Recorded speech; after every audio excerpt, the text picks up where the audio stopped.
Hi. I have to tell you, it feels pretty great to be back in Texas. But one thing that feels even better is that my wife and I are expecting our first baby in January. And thanks, a little girl. Thank you. And actually, a few months ago, right after she had started to show, we were having dinner at my brother's house. And just as we were sitting down, Eliza turned to our little niece, Ada, and said, "Ada, do you know what's in my belly?" And Ada said, "What?" And Eliza said, "Well, there's a baby in there." And Ada said, "When is it going to come out?" And Eliza said, "Not for a few months." And then Ada looked back at her and said, "Is it going to pop out of your mouth?" Ada, at that moment, was in what a mathematician named William Byers would call a state of wonder. And the state of wonder is a beautiful thing. Can we go back one? The state of wonder is a beautiful thing because when we wonder about the world, we become open to learning new things, and we can see familiar things in a new light. We're at our most creative. And so that's why we love telling these stories, right? The state of wonder should be celebrated. So what happens to it? Well, pretty soon Ada's world is going to start to get carved up. She's going to learn about different subjects in school. She's going to learn about the sciences, which have a lot to say about how babies get made. And she's going to learn about the arts, which, well, it turns out also have something to say about how babies get made. But the sciences, what they have to say, it's a little bit more definitive, right? We tend to associate the sciences with certainty. And the state of wonder, that's kind of over here with the arts and the creative people. But it's different, right? And here's the thing, though. We have a pretty strong preference for certainty, right? We really want to know, am I going to get the job? Will this product be a success? Does this contain gluten? And not only do we crave certainty, but actually a lot of questions that we have in life have pretty straightforward answers. And so we realize we don't really need to approach every one of them in the state of wonder. And so maybe it sort of starts to get confined, right, over here. It's not as productive for us. So that's what I think happens to it. A cousin of mine told me recently that her boss explained it to her this way: if you want to be creative, take an art class. Now, luckily for me, that's not true of my job. I work in product design, so I get to work with people kind of on both sides of this divide. I get to work with the designers and the creative people on one side, and the engineers and the numbers people on the other. And like in a lot of other parts of life, the state of wonder is actually pretty important in design. We're trying to create new things, but we also don't want to be ignorant, right? So I spend a lot of my time actually doing research. I do secondary research to see what's happening in the industry. I go into people's homes and observe them using products and talk to them about it. And sometimes it's a survey where we apply some sort of statistics. But it's a lot of research. And I think in general, in design research, we're trying to make this same movement, right? We want to take as much uncertainty as we can out of the equation and make sure we're focusing our creative energy on the right problems. But I've started to wonder if we're sometimes trying a little too hard to make the design process scientific, if we're trying too hard to make it a sure thing. I'll tell you a story that got me thinking about this. It was several years ago. I was interviewing with an ad agency. We got to that point of the end of the interview where I get to ask my question, show how clever I am, and hopefully start a good conversation as a result. The scenario, the client in this case was a company that had just undergone a merger. And these two companies got together, and oddly, they took the name of the smaller of the two companies. So I thought this was kind of interesting. And I said, so what do you think about the decision for this company to name themselves after Company 2 here? And I'll never forget his answer. He said to me, "Well, I know it was the right decision. I've seen the research." Now, notice how this phrase was used. We have done research, therefore we are in a state of certainty. And there's not a lot of room here left for wonder. Now, over the years, I've heard a lot of people use this phrase, the research, in this way. And you know, language is a pretty powerful thing, and this phrase tends to be really effective at ending conversations. Well, I don't know about you, but I like having conversations. I like a good debate. So I would actually like to suggest another name for this type of research. Research which claims to eliminate uncertainty. Research which claims to be able to easily answer any question we might throw at it. It's a term that I borrow from an Austrian economist, F.A. Hayek. He called this scientism. Now, what is scientism? Well, it's kind of like to science what Stephen Colbert's truthiness is to the truth. It's an approximation. It's an effort to use the language and the tools of science to create the appearance of science. It's kind of like the McRib, you know? The outer contours are there, but if you've ever had the real thing, you know that this is not a good idea. Now, once you know to look out for it, this stuff pops up all over the place because it feeds that appetite we have for certainty, right? So maybe you want to assure someone that something poses no health risk. Now, this is quite old and very blatant, but these days, scientism takes a different form. We see fewer lab coats and more numbers, more data. So maybe you want to generate some press. You could write an article about how a Google Doodle distracted people at work and cost the world 166 million pounds in lost productivity. Now, that's a very precise figure. It's not 165, it's 166. Now, I don't know how this was measured or what the number is relative to, presumably the bizarro world where people sit at desks all day and never take breaks. But the data makes it sound sort of plausible, right? It's very precise.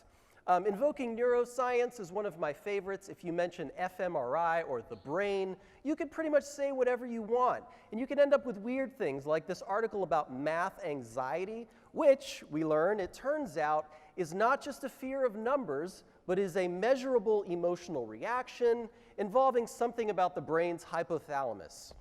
Now, this sounds very scientific, but I'm sort of troubled by articles like this, because to me they're symptomatic of a culture in which if you cannot measure something, it is not real. And if you don't describe something with scientific language, people won't pay attention to you.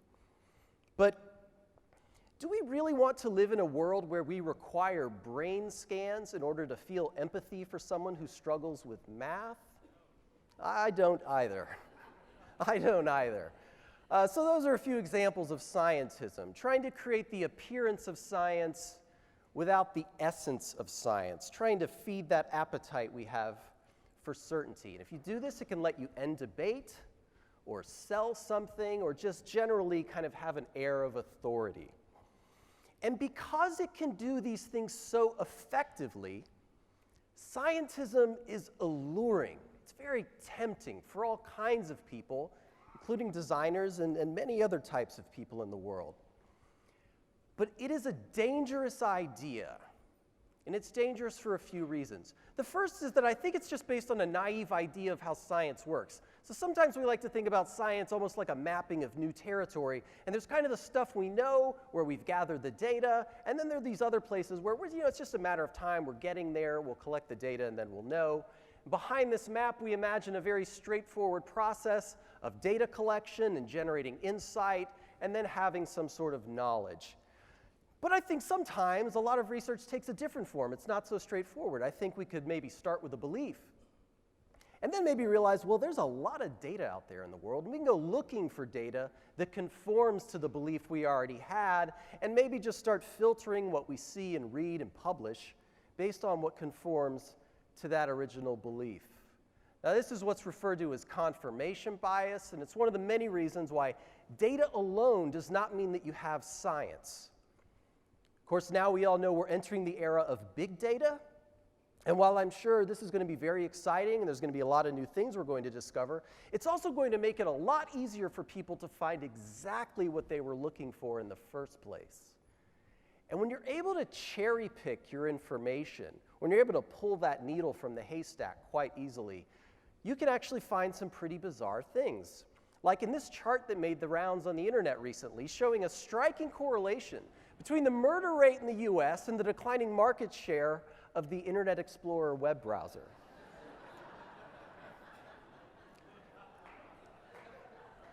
Right? Here's another striking correlation between births which take place outside of hospitals and the local stork population, right? Highly correlated.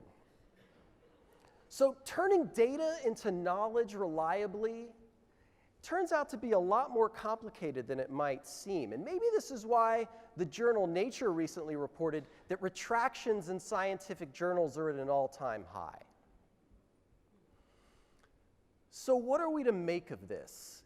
Is the point that science is not reliable, that it's just random guessing about the world? Absolutely not. The question here is not whether we should trust science, but rather what actually science consists of, and more specifically, how can we distinguish actual science from scientism? How can we distinguish good research from bad? Well, unfortunately, it's not really a question that has a very straightforward answer, but for a pretty good set of clues, we can go to the Nobel Prize-winning physicist and one of the great teachers of science, Richard Feynman. He gave a famous commencement speech at Caltech in 1974, where he talked about the idea of having utter scientific integrity. And he described this as bending over backwards to show how you are maybe wrong. He went on to say one of his most famous remarks on science in elaborating this idea of scientific integrity, saying that the first principle is that you must not fool yourself, and you are the easiest person to fool. Now, this does not sound to me like a person who is filled with certainty about how the world works. But it does sound like someone who is open to learning new things, and someone who's capable of seeing the familiar in a new light. In other words, this sounds to me like a man who lives his life in a state of wonder. You see, wonder is actually at the heart of science. We might get a degree of certainty as a result, but the process begins with inquiry and questioning and bending over backwards to show how you are maybe wrong. That mathematician I mentioned earlier, William Byers, he wrote that wonder has never been absent from science, but it disappears when we try to turn science into something mechanical. And this is actually my bigger concern with respect to the design community, that through the use of research, we're sometimes trying to take something magical and turn it into something mechanical, into an approximation of science which doesn't actually resemble science at all because it lacks a sense of wonder. And when design becomes mechanical, the world loses. Because a lot of great design, like a lot of great science, actually turns certainty on its head. Certainty like nobody cares what their thermostat looks like. And there are some things that people will never purchase online. Only a lunatic would pay money to stay in a stranger's home. And of course, the most important feature of a smartphone is its physical keyboard. So these are just a few things that the world was pretty certain about until someone wondered whether they could design a better solution. Lately, I find myself wondering about what the world has in store for our daughter. You know, after she pops out of Eliza's mouth and we drive her home. And I've really started to think that one of the most important decisions she'll have to make is not what career she wants to pursue, not whether she wants to work in the sciences or the arts.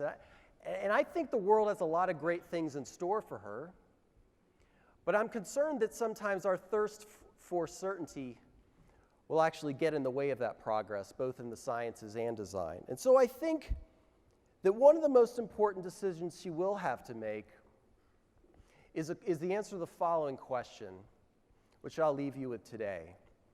And that is, what kind of person do you want to be? Someone who is certain that they know all the right answers, or someone who wonders whether we're asking the right questions in the first place?